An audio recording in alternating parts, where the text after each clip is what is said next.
রাতের আধারে কেঁপে উঠল পাকিস্তানের মাটি। ভারতীয় উগ্রবাদের শিকার হলো নিরস্ত্র নিরীহ মানুষরা।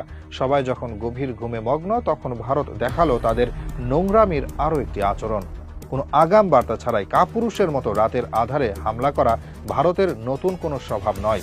এর আগেও বিভিন্ন সময় এরকম কাপুরুষতার পরিচয় দেখিয়েছে তারা, যেখানে কোনো আগাম বার্তা ছাড়াই বিভিন্ন আক্রমণাত্মক পদক্ষেপ নিয়ে ক্ষতি করেছে প্রতিবেশী দেশগুলোতে। এবং প্রতিবারই এই বর্বরতার শিকার হতে হয়েছে নিরপরাধ সাধারণ মানুষদের। চলমান ভারত পাকিস্তান দ্বন্দ্বে আবারও এমন নৃশংসতার পরিচয় দিল ভারত। মঙ্গলবার দিবাগত রাত্রিতে হঠাৎ করেই পাকিস্তানের আজাদ কাশ্মীর সহ অন্তত 9টি জায়গায় মিসাইল ছুড়ে তারা, যেখানে প্রাণহানির পাশাপাশি ঘটেছে হতাহতের ঘটনাও। পাকিস্তান নিয়ন্ত্রিত কাশ্মীরের কোটলি, মুজফ্ফরবাদ, মুর্দিকেত, বাঘ ও ভাওয়ালপুরের পূর্ব আহমেদপুর সহ পাকিস্তানের পাঞ্জাবের কিছু স্থানেও হামলা চালিয়েছে নয়াদিল্লি, যেখানে পূর্ব আহমেদপুরে ভারতের মিসাইল হামলাতে প্রাণ হারিয়েছে 8 জন সিভিলিয়ান, যার মাঝে রয়েছে অধিকাংশ প্রাপ্তবয়স্ক ও একজন শিশু। নারীর সংখ্যাও রয়েছে এই তালিকায়। এছাড়াও এই হামলায় আহতর সংখ্যা বেড়ে দাঁড়িয়েছে অন্তত 35 জনে।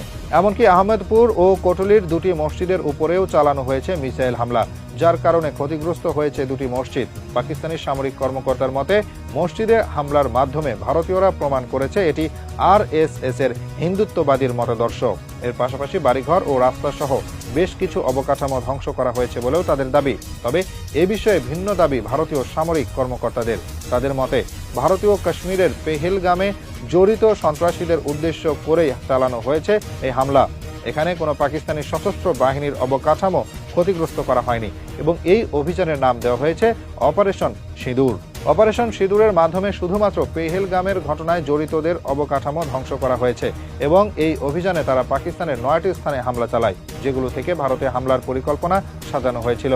ভারতীয় উগ্রবাদের এমন কর্মকাণ্ডে পাকিস্তানের জাতীয় নিরাপত্তা কমিটি নিয়ে জরুরি মিটিং সেরেছেন পাকিস্তানের প্রাইম মিনিস্টার শেহবাজ শরীফ।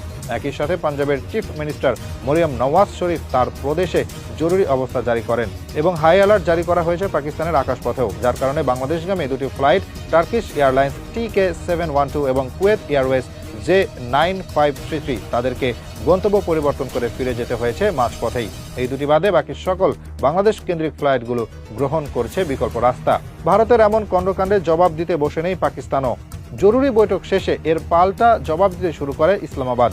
পাল্টা আক্রমণে গুড়িয়ে দিয়েছে ভারতীয় সেনাবাহিনীর ব্রিগেড সদর দপ্তর এবং LOC লাইনে মিসাইল ছুড়ে দুদনিয়াল সেক্টরে ভারতীয় সেনাদের একটি চৌকি ধ্বংস করে পাকিস্তানি সেনারা। একই সাথে ভারতীয় 3টি রাফাল, 5টি যুদ্ধ বিমানকে ভূপতিত করার দাবি করেছে পাকিস্তানের প্রতিরক্ষা মন্ত্রী খাজা আসিফ এবং কয়েকজন গুলিবিদ্ধ ভারতীয় জওয়ানকেও আটক করে পাকিস্তানি বাহিনী। এর পাশাপাশি পাকিস্তানের হামলার শিকার হওয়া সকলকে চিকিৎসা সেবা দিতে সক্রিয় করা হয়েছে সকল মেডিকেল টিমকে। সেই সাথে ভারত পাকিস্তান কাশ্মীর সীমান্তে বাড়ছে উত্তেজনা ও গুলিবর্ষণ। সীমান্তে একে অপরকে লক্ষ্য করে ছোড়া হচ্ছে গোলাবারুদ, মিসাইল ও গুলি। ভারত নিয়ন্ত্রিত পেহেলগামের ঘটনাকে কেন্দ্র করে তদন্ত ছাড়াই পাকিস্তানের উপর এমন হামলার প্রতি প্রতিক্রিয়া জানিয়েছেন মার্কিন প্রেসিডেন্ট ডোনাল্ড ট্রাম্প। তিনি এটিকে লজ্জাজনক বলে উল্লেখ করেছেন এবং দীর্ঘ কয়েক দশক ধরে চলে আসা এই কাশ্মীর সমস্যা দ্রুতই সমাধান হবে বলেও আশ্বাস প্রদান করেন। কাশ্মীর কেন্দ্রিক ভারত যে যুদ্ধের সূচনা করেছে সেটি অবশ্যই লজ্জাস্কর এবং এটি আরো ভয়াবহ রূপ ধারণ করলে এর দায় পোহাতে হতে পারে পুরো বিশ্বকে, এমনটাই ধারণা বিশ্লেষকদের।